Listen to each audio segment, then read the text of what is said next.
So I'm Chris, got a young family. My first experience of Manhood Journey was a podcast, Don't Bench Yourself. The podcast has created some incredible handles and frameworks for dealing with things like shame, guilt, fear, worry. A lot of the podcasts within Manhood Journey are encouraging through practical steps, practical handles in what being present looks like. You know, I'm noncustodial father. I get my twin boys for like 2 weeks out of the year. How do you be a father when you can only do a couple texts and a couple of phone calls a month, right? And so I just started listening to the podcast, and just the tagline was life-changing. You know, you're not a father on accident, so go be a father on purpose. That changed me from being reactive to proactive. I don't need to be perfect as a dad. All I have to think about is growth, change, observe, improve. Fatherhood is being discussed in many circles, but it's not all fatherhood that is being discussed in the context of discipleship. That's the model that Manhood Journey goes for.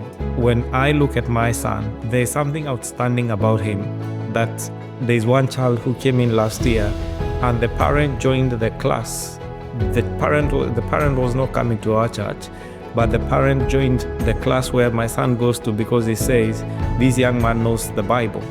And so because of that, then the parent joined the church because the child is showing aspects of knowing the Bible. And where do we get this? It's through the inspiration that comes from the tools that we are getting from Manhood Journey.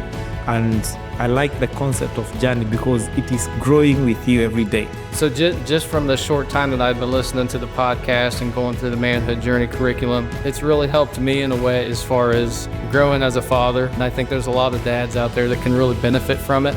So I went to dad camp with my son, and ever since I've been a loyal listener. It feels like you're among friends. My faith has grown over that time, but I'm also older in my faith. I now share the daily Bible verse.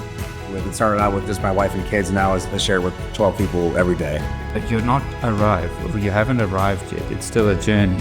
And that's something that keeps me going, to know that I'm not the only man or the only father.